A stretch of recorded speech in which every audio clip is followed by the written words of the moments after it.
Om Guru Brahma, Guru Vishnu, Guru Devo Maheshwara, Guru Sakshat Param Brahma, Tasmai Sri Gurave Namaha.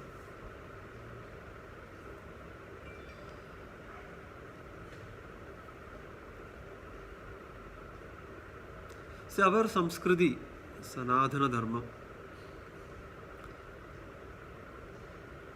it's very rich Samskriti, we can say, because it gives a rich foundational base in the form of religion plus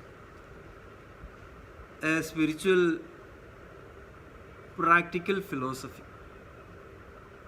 where this Samskriti gives a lot of avenues. When we say avenues, a lot of subjects, be it the scriptural base that we have, be it the methods that we have, the sadhanas, the upasanas, the ways to progress in the spiritual path, and the different approaches. Correct? There are a wide variety of, possibilities in this Samskriti, in the form of different subjects, different methods, different approaches. And what are we trying to do? We are trying to observe the world, maybe a macrocosmic perspective we are trying, but that is not the ultimate goal. Ultimate goal is to observe individual, right? What is my true purpose in life? Who am I? What is my true purpose in life? So one way we can look at the Prapancham, that is a macrocosmic, and the ultimate aim in life is basically to know your true potential. Who truly are you? What is the relationship that you have in this world? And these methods or mechanisms that our Samskriti is giving is mainly to arrive at the truth. And the truth is all about what? The truth regarding the reality of this universe. What is the true nature of existence? What is the true reality of this universe? So that way one can easily look inward, because we are a microcosmic object of the macrocosm. So one can look at an individual perspective and use these different methods, approaches, all those things which our Samskriti is giving. And this is not just understanding what is the relationship that you are having in this world, or what is this universe about. It is not only to understand that, it is also about the underlying reality of that. It is not just to understand the names and forms of the universe, or it is not just to understand the connection that you as an individual is having with this universe. It is much beyond what is the true reality of the Jagat and Jivan. Jagat and the individual Jivan. And why are we trying to do it? Is the ultimate aim is mainly one's own freedom. This we call it as Atma Sakshatkaram or Brahma Sakshatkaram or Ishvara Sakshatkaram or Mukti or Moksha or inner freedom or liberation. For that you need to know what is the connection that you are having in this world, and what is the common element of the Jagat and Jivan. And through the Samskriti Vishesha, maybe the different avenues that we get in this Samskriti, ultimately one will understand that the Jivan and the Ishwaran both are essentially one and the same. Jiva Brahma Aikya. So now the problem is the kind of notion or the kind of, what is the right word? The right word is basically the stereotyping that one has introduced in the life. The stereotyping is all about giving relevance to something which is not real. So giving relevance only to something which is not the real. The other side we are missing. So that is where, if you see our darshanam, I will go to the Shad Darshanam and then we'll come to the Atmabodham today. You all must be knowing about the 6th darshanam, the Shad Darshanam in the Hindu culture. Or we can say these are the different demonstrations, right? Demonstrations to understand the underlying truth of the Jivan and Jagat. Maybe this is basically giving a kind of insight into the reality. So the 6 darshanam. What are those 6 darshanam? Any idea? The 6 schools of thoughts. So those are maybe you can say systematically developed and correlated. Ultimately, Vedam is the basis of these darshanams, all 6 darshanam. So we are coming to Vedanta, right? Vedanta will also have different branches, but the 6th darshanam, the Shad Darshanam, what we are going to discuss in brief is, you must be knowing this Nyaya Darshanam, Vaisheshikam, Vaisheshika Darshanam, Sankhya, then Yogam, then the Mimamsa, and the last one is the Vedanta. Maybe Mimamsa we can say the karma, the kandam of the Vedanta, and Vedantam is the Jnana kandam, right? Nyayam, Vaisheshikam, Sankhya, Yogam, Mimamsa, and Vedanta. These are the 6 darshanam. If you see Nyayam, you must be knowing what is Nyayam. Basically the logical realism. And there are, I mean, for each and every darshanam there is a Sutrakaran also. The one who developed, maybe a rishi who has systematically, put the things, or we can say there is a sutram, or we can, in English we can say there is a short aphorism. Nyaya Darshanam developed, or the Sutra Karen of Nyayam is Gautama Rishi. Nyayam, logical realism. Vaisheshikam, if you see the word itself will say Visheshada. There is something specific or subjective. Vaisheshika Darshanam, the Sutra Karen is Kanada Maharshi. We can say it's logical and realistic analysis of the objects or the subjects, right? Sankhya, you must be knowing this. Sankhya Darshanam. The Sutrakaran is, who is the Sutrakaran of Sankhya Darshanam? Kapila Muni or Kapila Maharshi. And in Sankhya, we have heard about this. You might have heard about the Purushan and Prakriti and the 24 principles in the Sankhya. Purusha and the Prakriti. Purusha is the individual and Prakriti is the universal reality, the universal truth, so called as God in the Sankhya's context. Then Yogam. Yogam everyone knows. Who is the Sutra Karan of Yogam? Patanjali Maharshi, right? And what is Yogam all about? Maybe if you go back to the Yoga Sutram of Patanjali Maharshi, Yoga chittavritti nirodha tada drishta surupe avasthanam. Yogam is all about chittavritti, or what is that? Yoga chittavritti nirodha. So cleaning the mind, the purification of the mind. So once the purity of mind is reached, tada drishta surupe avasthanam. So at that point of time, one will be able to see the reality which is behind and beyond the mind, your own existence. The inner reality is that Atma. So yoga, the Patanjali yoga sutra or yoga shastram, if you see, yoga is all about,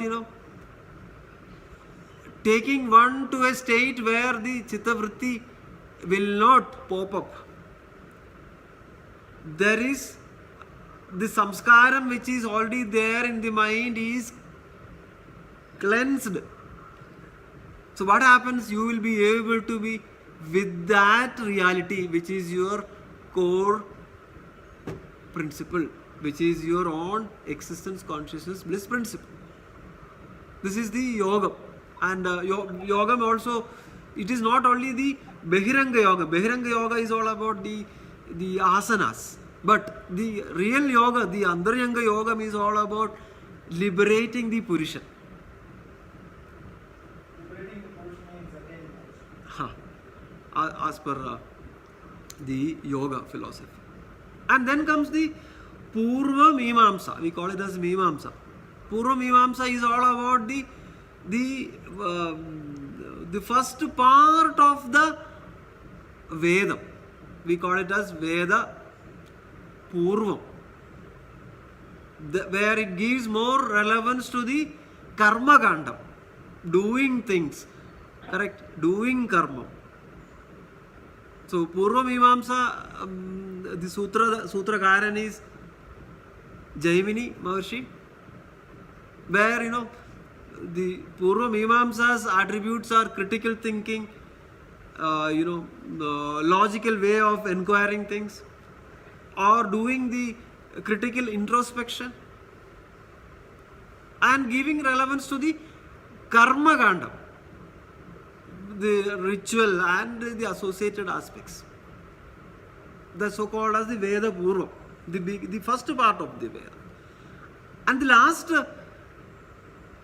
one is the Veda Andam, or we can say it's the Uttara Mimamsa.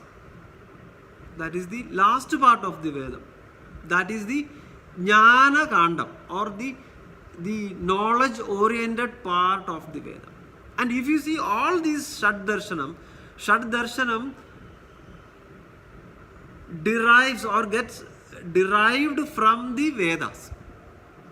And typically the Vedantam or the Uttara Mimamsa, the Sutra Karans are Badarayanan and Shankara Bhagavatpada, giving relevance to the Jnana Kanda, reference to the knowledge, and from where the knowledge is coming from the Veda Upanishads. And if you see all these darshanam, what is the ultimate purpose of these darshanam? What is the goal of all these darshanams? Knowing self. Coming out of the limitations. The limitations are at the plane of the material world. When I say material world, that includes the body, mind, intellect, senses, etc. The limitations that are, right? So the limitations of one side of our world, and the dependence on the other side. What is the dependence on the other side meaning? Dependence on the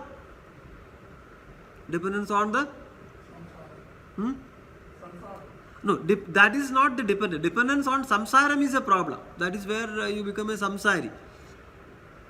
So dependence on the samsaram has to be withdrawn. And where should be the dependence? The dependence should be on your true self. So one side is the removal of the ignorance and its effect. Because this ignorance is creating the dualities, the dvandva. Correct? The removal of ignorance meaning the mind has created the dependence on this material world in the form of associating with names and forms, and that is creating a pain to us in the form of dualities, plus and minus, negative and positive tendencies. And the other side, depending on the true self, so that is where one will attain the freedom. That is where one will attain the perfection. Clear? So Upanishad is the source of the Vedanta. If you see the Shad Darshanam, again, everything is dependent on the Veda. That's why I said in the beginning, we have got different avenues. But if you see, these all are ultimately leading to these two attributes. One is basically the removal of ignorance. The ignorance is created due to what? The vasanas or the tendencies of the mind in associating with the names and forms and thinking that they are the real. At the other side, depending on the true self and attain the freedom, attain the perfection. And one will understand through this knowledge that perfection cannot be attained at the plane of the world. Perfection has to be within. And already you are perfect. So freedom from limitation, that is what all these darshanams are giving us. And that is the most desirable goal of human life. You all agree with me or not? What is the most desirable goal of a human life? What one needs in life? Always happy, right? Paramananda Prapti, this is what everyone needs. And no one wants to suffer. Atyantika Dukkha Nivritti. So Atyantika Dukkha Nivritti and Paramananda Prapti cannot be achieved at the plane of the world. Because the world will give different problems. And perfection cannot be attained at the plane of the world. So this perfection can be attained by looking inward and take refuge in that true self, your own perfect nature. So one has to discover that limitless self within. So what is our problem? Problem is our identification with the world, be it the body, mind, intellect, senses, and the limitations associated with all those objects. Limitation is there for body because body came into existence, body will grow, body will decay, body will go away. Similarly, everything that is coming from the material object or material world, from the Prakriti, ultimately will have limitations. And our problem is we identifying ourselves with this. So what is the solution? Solution is all about knowing the true self, which is not changing, which is having all the possibilities, which is not undergoing any modifications. Asti jayade vardhade vivaranamade abhakshiyade vinashyati. These all are the modifications happening to the body, mind, intellect, sense, etc., including the world that you are living. So the Shat Vigar, these modifications are happening, right? Everywhere. So you, the true reality is not having any modifications. So one has to experience that self and take refuge in that self. Correct? So Vedantam is bringing this equation. What is the equation? The identity between you and the God. Vedantam is a bridge that is getting the equation for us. What is an equation? Tell me, what is an equation? What is an equation? Something is equal to something. Atma equals Brahman. Huh. Okay. So, what is the implication? Something is equal to something.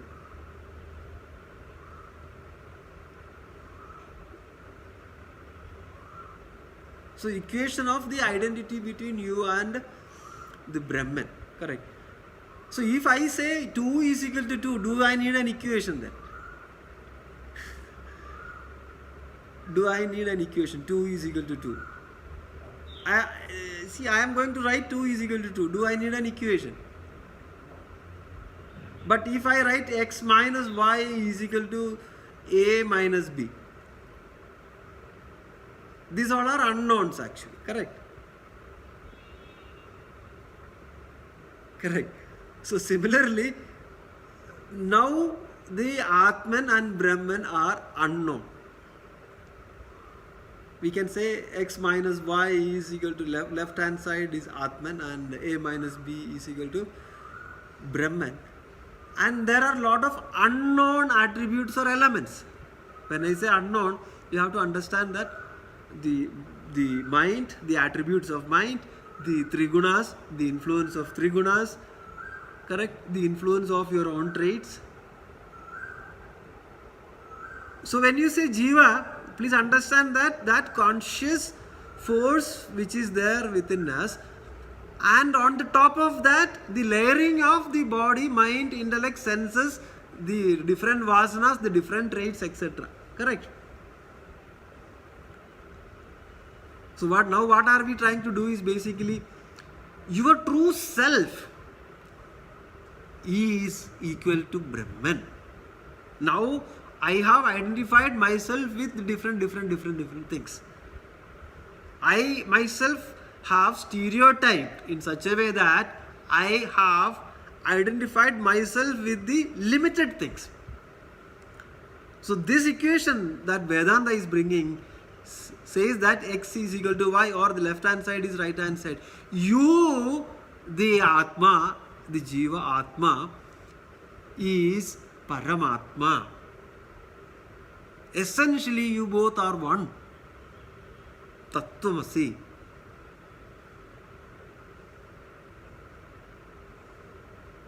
So now what is the problem then? ChatGPT found out that Atma equals Brahman. He So- said Okay. So ChatGPT also started saying this. Okay. See, the issue is basically, if you see our body, mind, intellect, everything, right? They all are created. You agree with me? Body, mind, intellect, skills, possessions, etc. They all are created. Correct? And they enjoy certain kind of status. And that status cannot be permanent. You all agree with me? Those status can be permanent or not? Can your health be permanent? Can your beauty can be permanent? So they came into existence, and they enjoy certain particular status. Maybe now it is good, sometime later it will be bad, etc. But one has to really be aware of our own true self that is not changing. This is the eternal awareness. You are able to witness the changes of the body. You are able to witness the changes of the mind. This is unchanging awareness. You are that. And that unchanging awareness is not separate from the God. That unchanging awareness in you, in fact, you are that. The problem is basically the layering on the top of that unchanging self. We are lost. We are in different orbits. Able to follow what I am saying? We all are in different orbits. So what is the solution? Come to the core. Connect to the core. So you are this invariable awareness. Are we able to see this every night? When you sleep, without any of the ubadhis, perfection is there in the sleep. Isn't it so? In that case, irrespective of the three states, Jagrat, waking state, Swapnam, dreaming state, and the sleeping or the deep sleep state, what is that common thread? You see the state of perfection in the deep sleep. In that case, you are the one who is witnessing your awakened state. You are having transactions in this world, using this body, mind, intellect and every other aspect. And again, that is continuing into the dreaming state, where that awareness and the mind alone exist, and the projections of the mind appears as the dream. And in the deep sleep, the mind is also absent, you the awareness, and there is no object to experience in the deep sleep. There is no object to experience in the deep sleep, but you the subject is there. So then what is the common thread in all these three states? You the subject is the common thread. In fact, we are continually relinquishing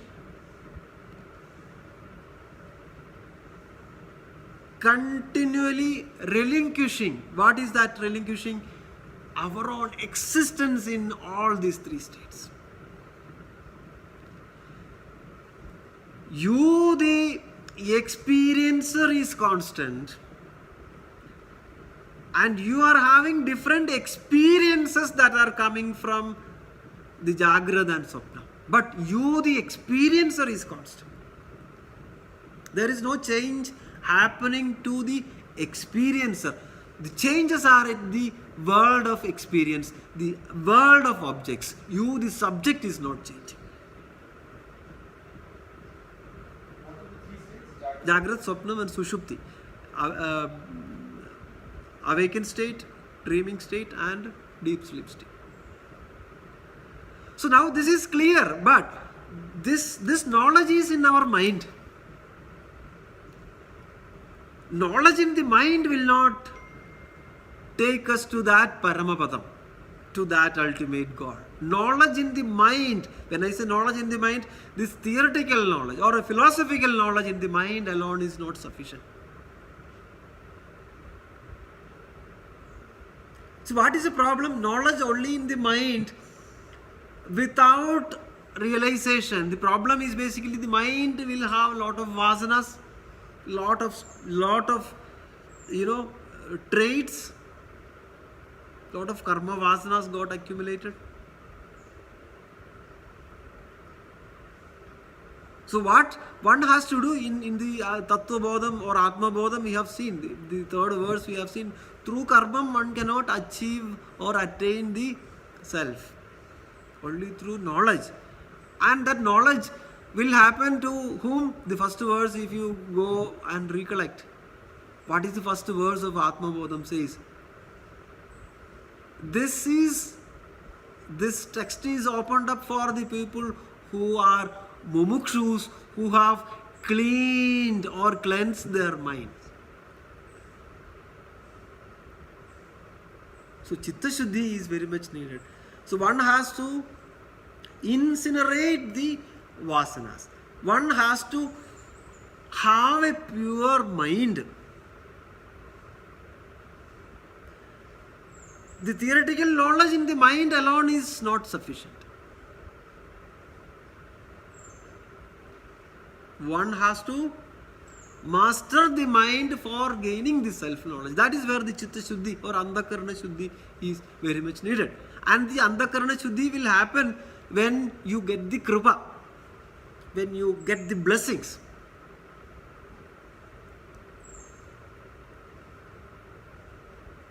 So one has to, when you say knowledge is the only way, one has to start the self-enquiry.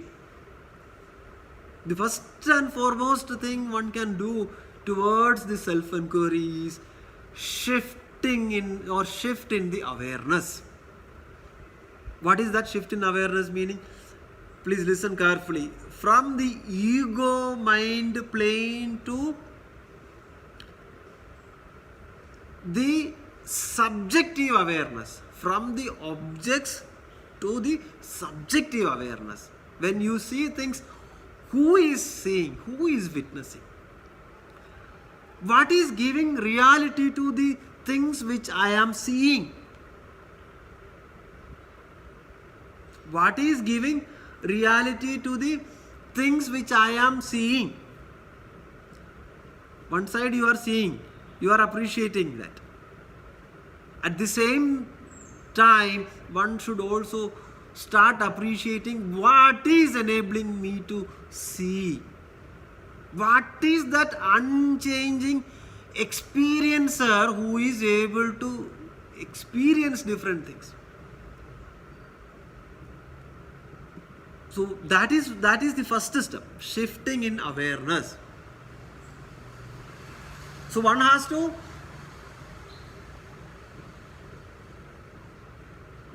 to embrace, this is the right word, one has to embrace the limitless identity which is there within. Why I say this limitless identity is, it has all the potential, every alaukika gunam, be it humility, be it love, be it compassion, be it generosity, be it truthfulness, every guna is there in this. This is the limitless identity which is there within us. And you are that. It is not only to appreciate that this reality is the one which is behind all the experiences. You should also understand that this is the huge potential or portfolio of everything that you can have in life. But the upadhis will be there as the body, mind, intellect, and upadhi will also have limitations.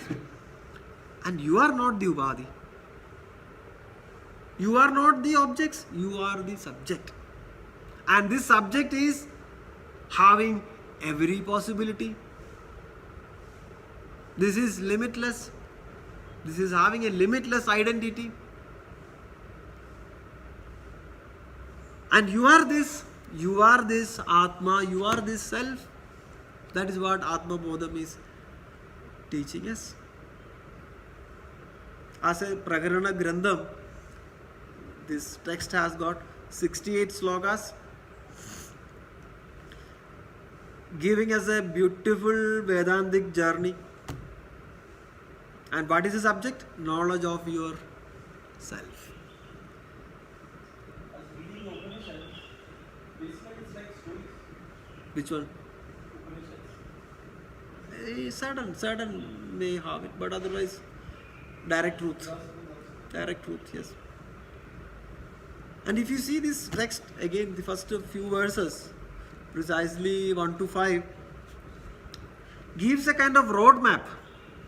Maybe in the common world, this term is used. Roadmap, to give a kind of picture. So that is where the two attributes, Jnana Yogyata Prapti, what are the essential attributes for one to know this self. Jnana yogyata prapti. We have seen in the first sloka, mumukshutvam, etc.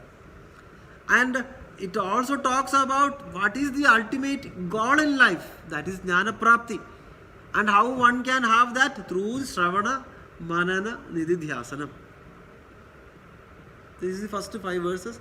Then 6 to 14 will talk about the cause of samsara, the cause of the bondages that one will have in life.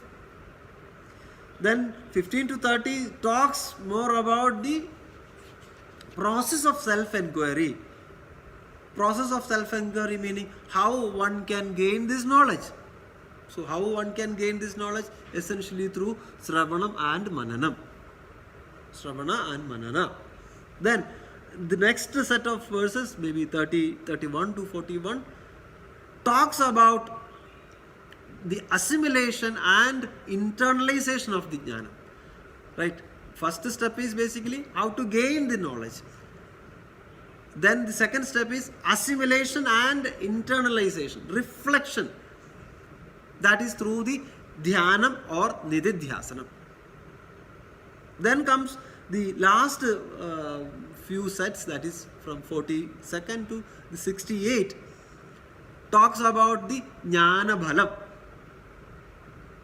What is the outcome, what is the benefit, and also the mahima, the kind of, the wealth that one gets out of this knowledge. So that is how this text is stipulated. I think we have gone through the first 6 verses. For the sake of making everyone on the same page, I will just go through the first 6 verses. It will take 5 minutes, and then we will get into the today's slokas. Verse 1, if you remember or recollect, Tabobihi Kshina Papanam Shandanam Nidaraginam Mumukshunam Abekshoyam Atmabodho Vidiyade. So this says basically the one who is purified. How? Through the practice of austerities. It's all about Chitta Shuddhi here. Correct? And who are peaceful at the heart, free from the cravings, and who has got an intense desire for liberation in life. This text is presented. This text is presented by Adi Shankara Bhagavad Padar for the people who are, purified, who got purified in their life through the austerities, and who are peaceful at their heart, who are away from the cravings, raga dvesham, and who has got an intense desire in life for attaining the goal, so called as realizing the true self. This text is presented. Verse number 2 says that Bodho anya sadhane bhyohi sakshat mokshega sadhanam pakasya vannivat jnanam vina moksho na siddhyadi. Fire is needed for cooking. You all agree with that? You have all the ingredients, but there is no fire. Can you cook the dish? No. So similarly, knowledge is needed. For what? Knowledge is needed to attain this goal. And there is no other way apart from the knowledge for self-realization. Similar to the fire which is needed for cooking, knowledge is needed for self-realization. That is what the second verse says. And third is Avirodhidaya karma na vidyam vinivartayed vidya vidyam nihandyeva tejastimira sanghavad. So only knowledge is capable to destroy the ignorance. And the analogy here is how the light removes the darkness. Even if it's very intense or thick darkness, the moment light comes, the darkness will go. Similarly, ignorance can only be removed through knowledge. Ignorance in the mind can only be removed through the knowledge, and that knowledge is all about knowledge of your true self. Correct? Verse number 4. Parichinna iva jnanat tannashe sadi kevala swayam pragasha dehyatma meghapaye amshumaniva. So due to the ignorance, the self appears to be finite,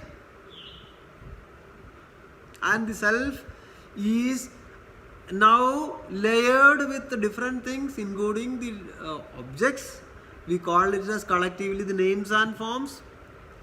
So this jiva is trapped in names and forms. So what one has to do? One has to come out of the ignorance. If the ignorance gets removed, the self gets revealed.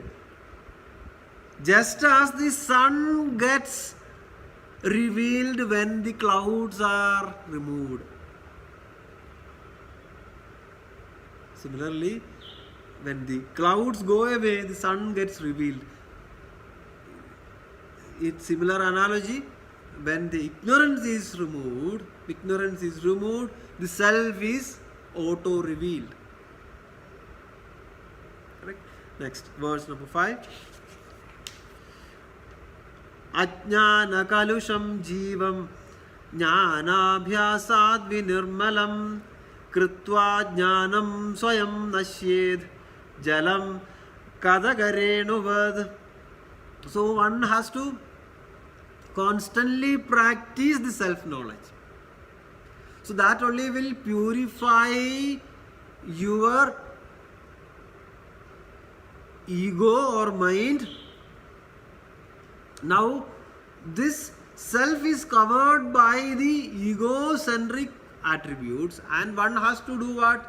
The ego has to be purified, the ego has to be removed. Now due to the ego, ignorance is prevailing.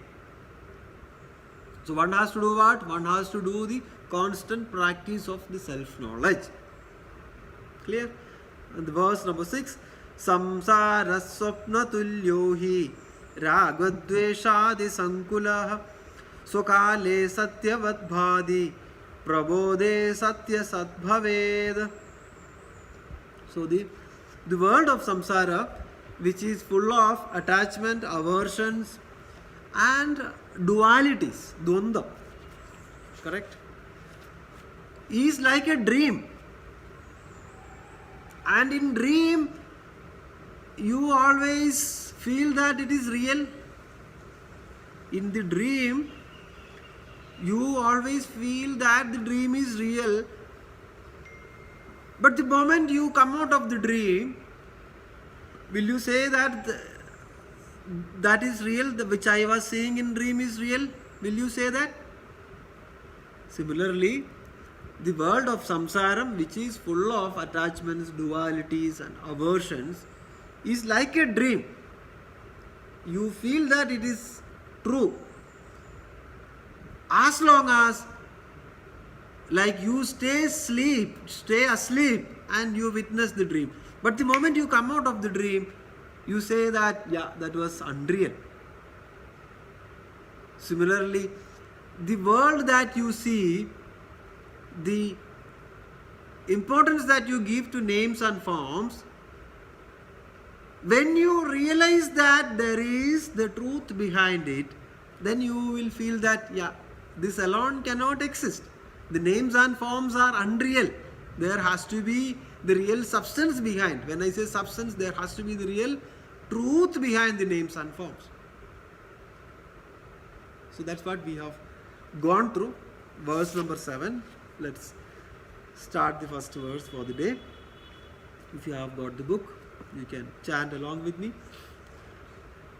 Tavat satyam jagat bhati Shuktikarajadam yadha yavanna jnayate brahma sarvadishthanamadvayam.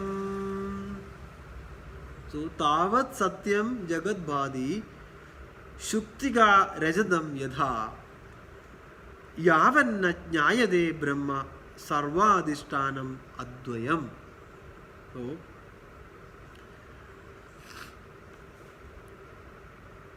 what this slokam says is, the world will be appearing to be real so long as the Brahman, so Brahman is the reality, the non-dual reality, the Egam, Advayam, the non-dual substratum of the entire creation.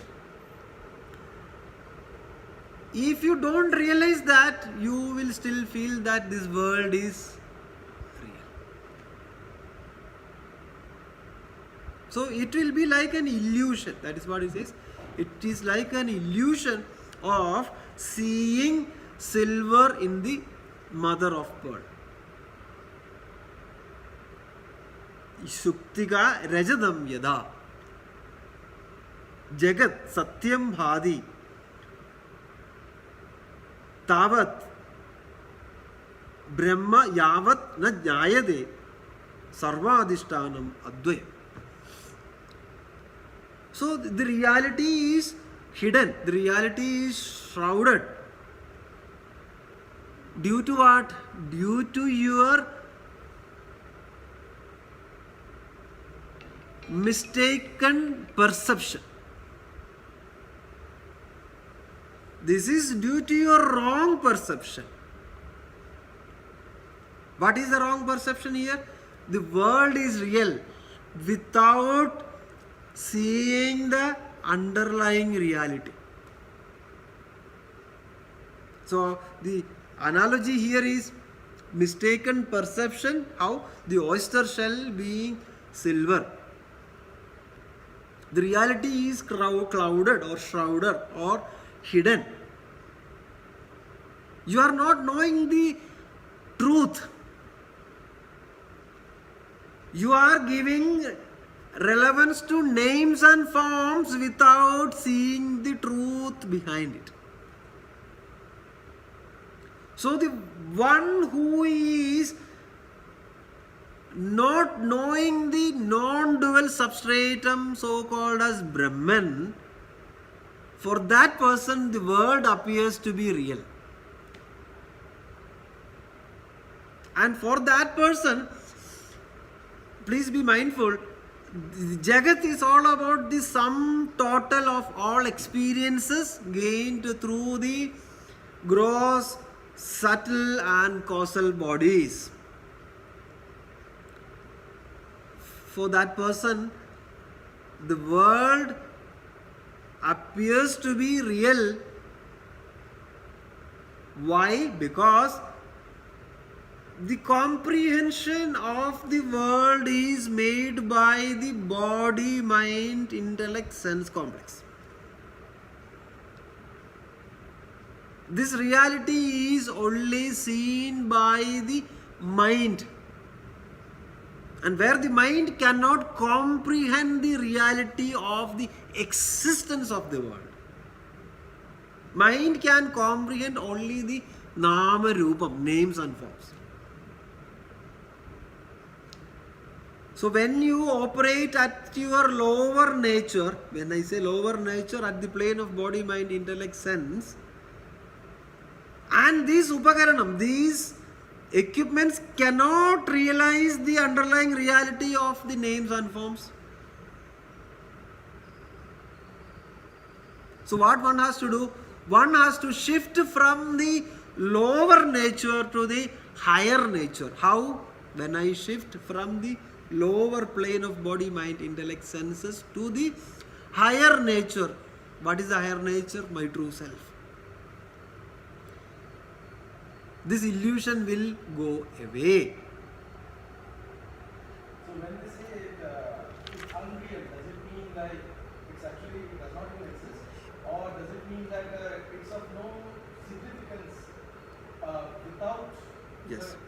Yes. There is no significance without that. And that alone cannot exist. That alone cannot exist. Existence has to be there. That isness should be there. Because that existence has to be the fundamental for the names and forms. That existence has to be the fundamental for the Jagat. That consciousness has to be the fundamental for the existence of the Jagat. That existence itself is what? Is the isness principle.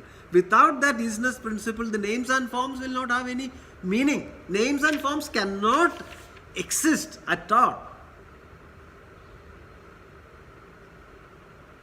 So Jagat is all about names and forms. Whatever you see around is all names and forms. But names and forms alone can exist. There has to be a truth behind it. So called as the existence principle or the isness. This flower is existing.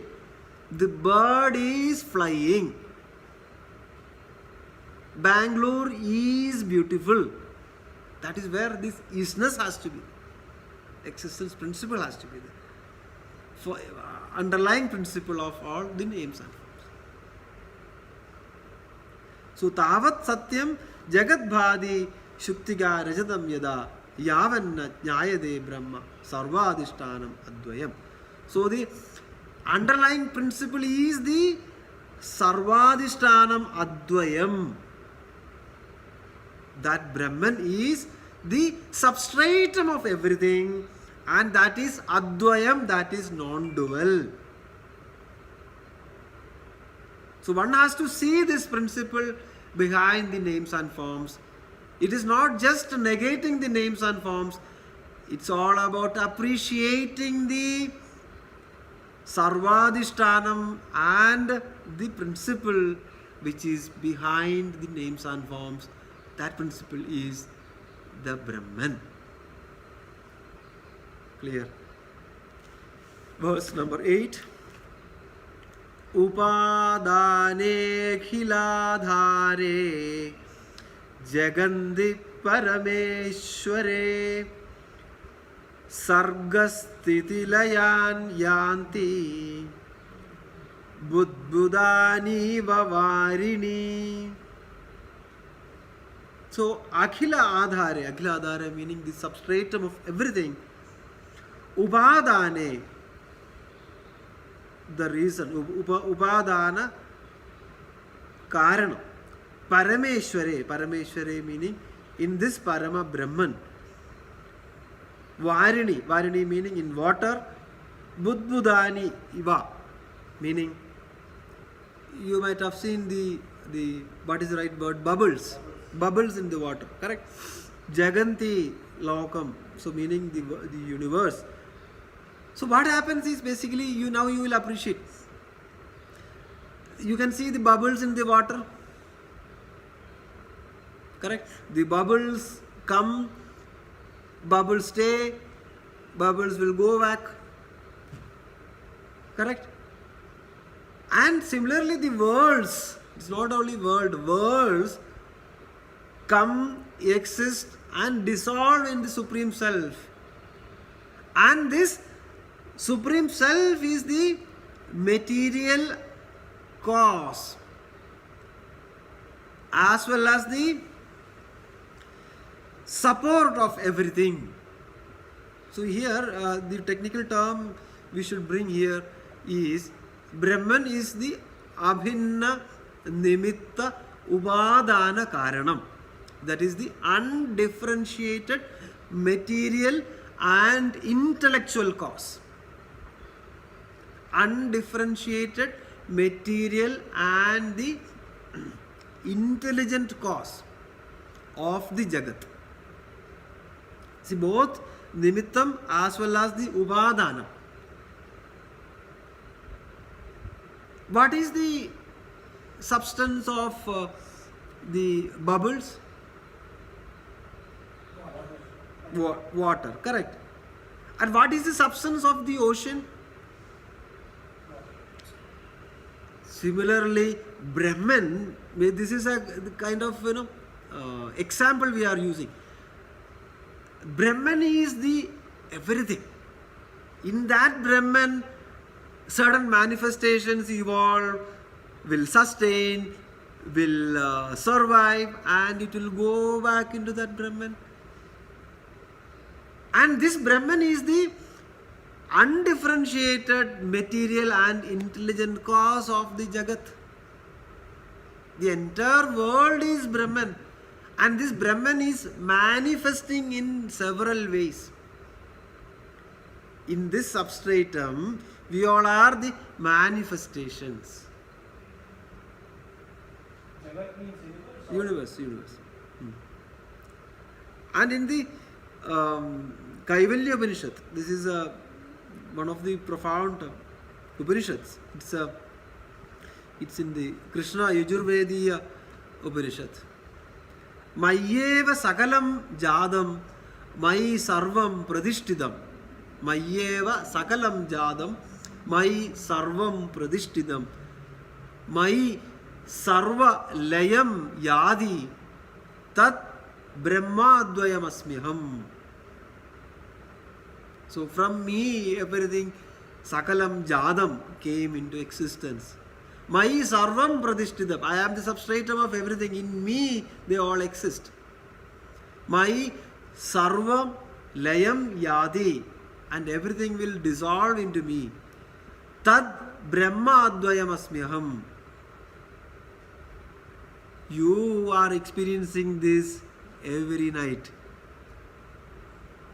The body, mind, intellect, etc. got projected in that. In the Jagrat, you are having experiences. In the dreaming state, the mind and this reality exist, and the mind will have the projections. Other things already got dissolved into that. The layam has happened except the mind. And in the deep sleep, even the mind is also getting dissolved. Everything is plunging into this reality. Without any of the upadhis, you are having perfection there. It means you are this perfection. In me alone, everything is born. In me alone, everything exists. And in me alone, everything gets dissolved. I am this non-dual Brahman. This is basically a kind of commentary for the verse which I quoted from the Kaivalya Upanishad. I am behind the Sargam, Sthiti, Layam, Yanti, everything. Srishti is all about what? Srishti is all about manifestation, putting a name and form. You put Namam, Rupam, Khadana. Khadana meaning kind of a shape ultimately. And an ordinate also, or maybe you can say coordinate or an ordinate, a place. Correct. This is all about manifestation. But what has to be there behind the manifestation? There has to be this principle. And all these manifestations vary. That's why we all are different. In look, maybe in capabilities also. If you are good in certain characters or characteristics, if you are good in something else. But what is the common thread? Common thread is this reality. Clear? Jaganti Parameshware Sargasthiti Layan Yanti Budbudaniva Varini. So, what are we doing? We are doing the superimposition of this reality with different names and forms and limitations. That is what we are doing. And this is due to the limitations of the mind, human mind. Clear? Verse number 9. Satchidatmanya anasyute Nitye Vishnau Pragalpitaha Vyaktayo Vividha Sarva Hadake Kadagadivad Sachidatmanya Anasyude Nitye Vishnau Pragalpitaha Vyaktayo Vividha Sarva Hadake Kadakadivad. So what it says, the entire world of things and beings is only a mental projection upon this substratum. And what is this substratum? This substratum is called as the eternal, all-pervading Vishnu, whose nature is existence, consciousness, bliss. Just as all different ornaments are made out of the same gold. What is there in different ornaments? The ornaments, the shape, size, etc. varies. You will appreciate when you go to a jewelry shop, you will appreciate the ornaments. You will say this design is good, or maybe the jeweler will also say that this is a Singapore design, this is a handmade design, this is very good for you. And we will also have some reduction in making charge, etc. And you can also see other ornaments, but you will give importance to what? The name and form when you go to a jewelry shop. But what is essentially behind these ornaments? The one you selected versus one you did not select. What is essentially there behind these gold ornaments? There is gold. Similarly, in this Brahman, the analogy is gold is there behind all the ornaments. In this Brahman, the entire world of things and beings get projected. And this Brahman is the substratum of all the manifestations, all the names and forms, all the projections. Just as the different ornaments are made out of the same gold.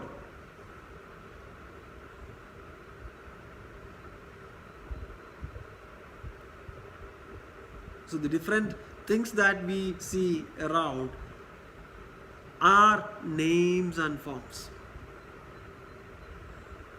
Mind will comprehend only names and forms. Mind, ego will comprehend only names and forms.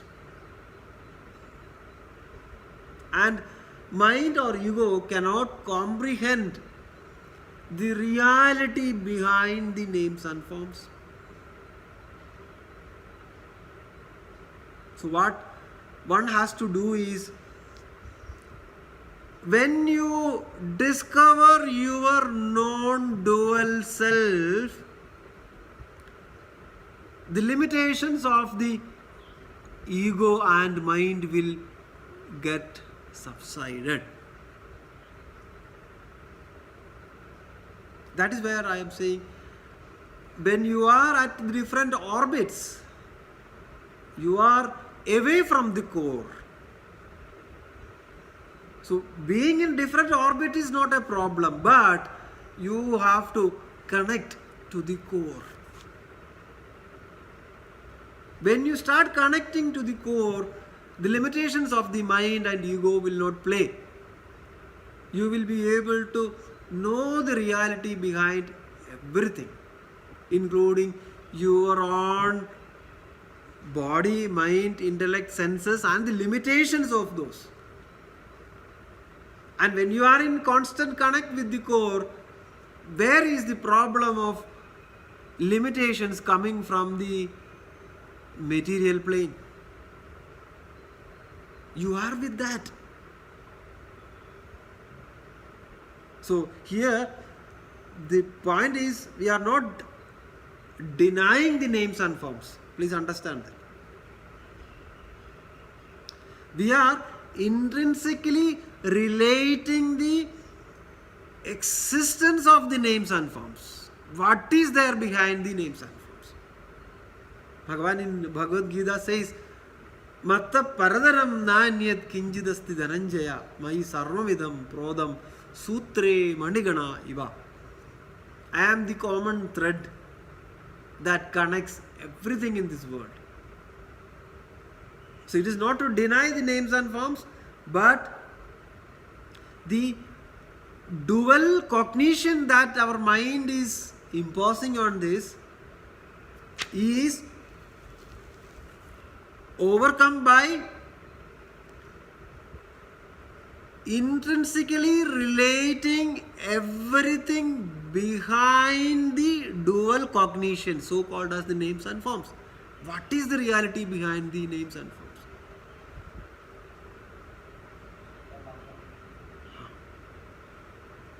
Verse number 10.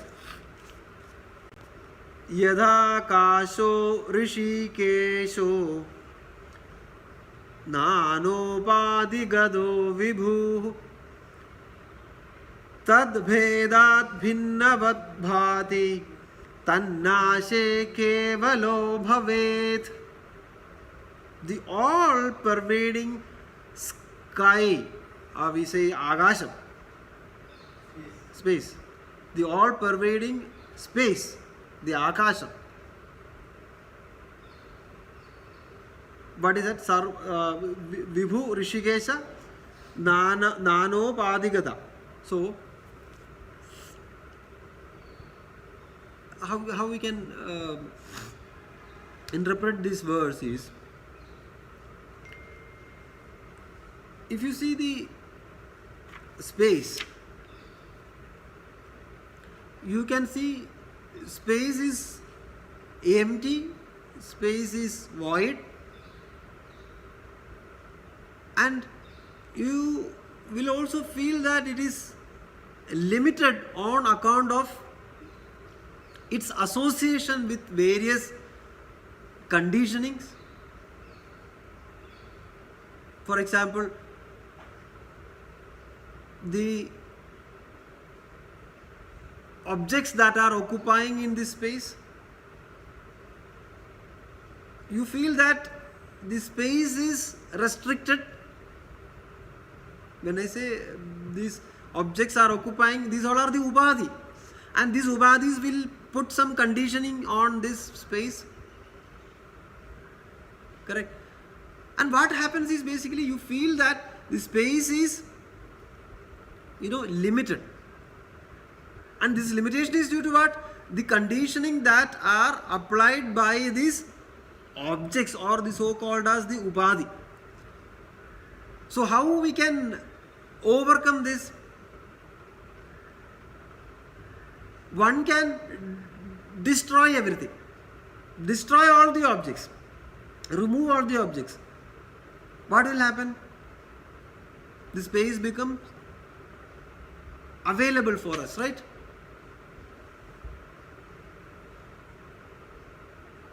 Are you all able to follow me? So these adjuncts, these ubadhis are creating limitations. So how one can come out of this? Remove the adjuncts, remove the ubadhi. When I say remove the ubadhi, it is not to, get rid of ubadhi. See the underlying aspect of all these ubadhis, where these ubadhis are existing, where these names and forms are existing. If names and forms are creating disturbance, see what is the underlying reality behind the names and forms. Once you understand the underlying reality of the names and forms, the issues with the adjuncts, the issues with the objects will not create any problem. You will be able to overcome the ubadhi. In Sanskrit, in technical term, it's called as, you come out of the ubadhi dosha. Ubadhis obviously will introduce the limitations. So how one can come out of ubadhi dosham? See the underlying reality behind the ubadhi. On what substratum the ubadhis operate. Understand that. So one has to come out of the Upadhi. So here beautifully Bhagavan says in Bhagavad Gita 13th chapter, Kshetra Kshetrajna Yogam, Idam Shariram Kaunteya Kshetramityabhidiyate Edat yo vetidam prahu Kshetrajna idi tadvidaha. So I am the Kshetrajnan in all. Kshetrams are different, Arjuna. The adjuncts are different. Ubadhis are different. Ubadhis will have limitations. But I am the Kshetrajnan without any limitations. You have to understand me as the Kshetrajnan residing in different Kshetram. So one has to negate all the superimpositions, the kind of conditioning that we created, and see the truth. That is what Shastram tells us. Aham Brahmasmi, essential oneness with that Brahman.